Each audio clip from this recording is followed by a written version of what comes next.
कोलकाता में साल 1990 में भी 2024 जैसा ही रेप और मर्डर हुआ था।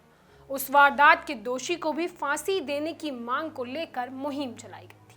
इसके बाद 2012 में दिल्ली में निर्भया कांड ने तो देश को झकझोर कर रख दिया। दोषी को कड़ी सजा के लिए कानून तक बदले गए, लेकिन इतने साल बाद भी दरिंदों में कोई खौफ नहीं है। आखिर इसकी वजह क्या है? नमस्कार, मैं तान्या अग्रवाल और आप देख रहे हैं इंडिया न्यूज का डिजिटल प्लेटफॉर्म। कोलकाता में 9 अगस्त 2024 की रात हुए बलात्कार और विभत्स हत्या के विरोध में देश भर में उबाल है। डॉक्टर्स प्रदर्शन कर रहे हैं तो पश्चिम बंगाल की मुख्यमंत्री ममता बनर्जी खुद सड़कों पर उतरकर दोषियों को फांसी देने की मांग कर रही है।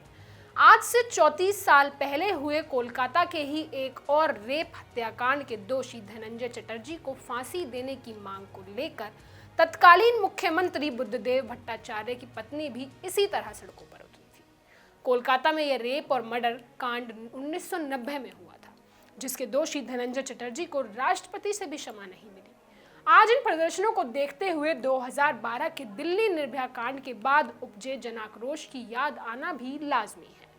आम लोगों का गुस्सा और राजनीतिक दलों की सियासत तकरीबन एक समान है। जरा सोचिए कि साल 1990 से लेकर 2024 तक पिछले 34 सालों में हम वैज्ञानिक तकनीक से लेकर आर्थिक और शैक्षिक स्तर तक कितने विकसित हो चुके हैं। मंगलयान को भी मंगल की कक्षा में सफलतापूर्वक स्थापित कर दिया, लेकिन दरिंदों की सोच अब भी रसातल में ही है। वह अब भी आदिम बने रहना चाहते हैं। उसके माइंडसेट को विकास नहीं हुआ। शायद इनको दरिंदे इसलिए कहा जाता है, इतने सालों में एक पीढ़ी बुजुर्ग हो जाती है, दूसरी पीढ़ी जवान हो जाती है तो तीसरी पीढ़ी सामने आ चुकी होती है, लेकिन सोसाइटी के बौद्धिक स्तर में कोई अंतर नहीं आ सका। सवाल अहम हो जाता है, इस हालात का आखिर जिम्मेदार कौन है? आज हम कोलकाता रेप मर्डर कांड के खिलाफ वैसे ही इंकलाब जिंदाबाद की मुनादी कर रहे हैं, उग्र प्रदर्शन कर रहे हैं, कैंडल मशाले जलाकर बहस कर रहे हैं, जैसा 2012 में तब तक किया जब तक कि निर्भया के दरिंदों को फांसी नहीं मिल गई, या 1990 के कोलकाता रेप और मर्डर कांड के बाद वैसे ही मुहिम चलाई जब तक कि धनंजय चटर्जी को फांसी के फंदे पर लटका नहीं दिया गया। लेकिन उसके बाद क्या हुआ? महज 2 साल पहले नेशनल क्राइम रिकॉर्ड ब्यूरो ने जो आंकड़ा जारी किया वह चौंकाने वाला। एनसीआरबी के मुताबिक भारत में हर दिन औसतन 86 बलात्कार के मामले दर्ज होते हैं और हर घंटे 49 केस महिलाओं पर किए गए अन्य अपराध के होते हैं। आखिर ये आंकड़े क्या दर्शाते हैं? आंदोलन, आक्रोश, आरोप प्रत्यारोप की राजनीति, पक्ष विपक्ष का हल्ला बोल और कानून में बदलाव का क्या नतीजा निकला? रिकॉर्ड के मुताबिक भारत में सबसे ज्यादा बलात्कार के मामले राजस्थान, उत्तर प्रदेश, महाराष्ट्र, मध्य प्रदेश और दिल्ली में दर्ज होते हैं। दिल्ली देश की राजधानी है, पूर्ण साक्षर है।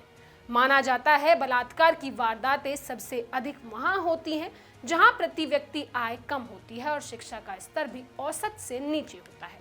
उस लिहाज से राजधानी में तो महिलाओं के खिलाफ का आंकड़ा सबसे कम होना चाहिए, लेकिन आंकड़ा बताता है दिल्ली रेप केस में टॉप 5 राज्यों में है। राजधानी में रोजाना 5 से 6 केस दर्ज होते हैं। साल 2012 के दिल्ली निर्भया गैंग रेप और मर्डर कांड के बाद 2013 में केंद्र सरकार ने वर्मा आयोग की सिफारिश पर कानून में बड़े बदलाव किए। छेड़छाड़ और बलात्कार की परिभाषा बदली गई, यौन अपराध का दायरा बढ़ाया गया ताकि सोसाइटी में महिला सम्मान के प्रति जागरूकता बढ़े।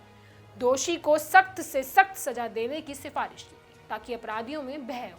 निर्भया कांड के दोषियों को लंबी सुनवाई के बाद फांसी भी हुई, लेकिन हालात नहीं बदले। चौंकाने वाली बात यह है कि high profile Nirbhaya gang rape case के दौरान ही दिल्ली एनसीआर में बलात्कार के केस रजिस्टर्ड हो रहे थे। इससे बड़ी विडंबना और क्या होगी? नेशनल क्राइम रिकॉर्ड ब्यूरो का आंकड़ा चौंकाने वाला है। दिल्ली में जिस साल निर्भया कांड हुआ उस साल देश में 24,923 बलात्कार के केस दर्ज हुए थे। इसके बाद 2013 में आंकड़ा बढ़ गया, जो कि 33,707 तक पहुंच गया।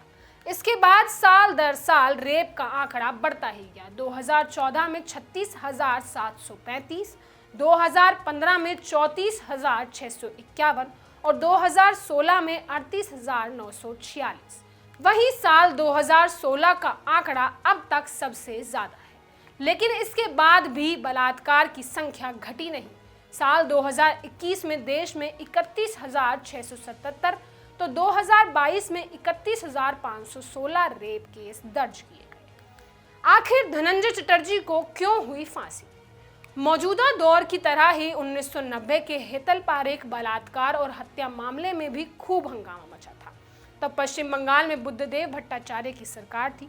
उनकी पत्नी ने भी हेतल के दोषी को फांसी देने की मुहिम चलाई थी। दरअसल सुप्रीम कोर्ट से फांसी की सजा को बरकरार रखे जाने के बाद दोषी धनंजय चटर्जी के परिवार ने जब राष्ट्रपति से दया याचिका की गुहार लगाई तो फांसी की मुकर्रर तारीख 25 जून 2004 को आगे बढ़ा दिया गया, जिसके खिलाफ सड़कों पर गुस्सा उबल पड़ा। हालांकि तत्कालीन राष्ट्रपति एपीजे अब्दुल कलाम ने याचिका खारिज कर दी, जिसके बाद 14 अगस्त 2004 को धनंजय चटर्जी को रेप और नृशंस हत्या के जुर्म में फांसी पर लटका दिया गया। 1990 का कोलकाता रेप और मर्डर कांड, यह केस भी निर्भया केस की तरह काफी लंबा चला, करीब 14 साल। वारदात 5 मार्च 1990 की है। धनंजय चटर्जी कोलकाता में भवानीपुर के जिस अपार्टमेंट में गार्ड की ड्यूटी करता था, उसी अपार्टमेंट में पीड़ित पारेख परिवार सन 1987 में रहने आया था। उस दिन नाबालिग हेतल पारेख सुबह सुबह परीक्षा देने निकली थी। परीक्षा देकर जब घर लौटी तो कुछ घंटे के बाद उसकी मां ने पाया कि उसके साथ बड़ी वारदात हुई है। हेतल को डॉक्टर के पास ले जाया गया, लेकिन डॉक्टर ने उसे मृत घोषित कर दिया। जांच पड़ताल पूछताछ में गार्ड धनंजय चटर्जी का नाम सामने आया और फिर उसकी गिरफ्तारी हुई। ये वारदात यह बताने के लिए है कि कानून तो हमने खूब सख्त बना लिए, नारे भी खूब लगा लिए, प्रदर्शन भी जमकर कर लिया, राजनीति भी कर ली, सरकारें बना ली और गिरा भी दी, लेकिन अपराध पर लगाम नहीं लगा पाए। आखिर क्यों? फिलहाल के लिए इतना ही। देखते रहिए इंडिया न्यूज़ का डिजिटल प्लेटफॉर्म।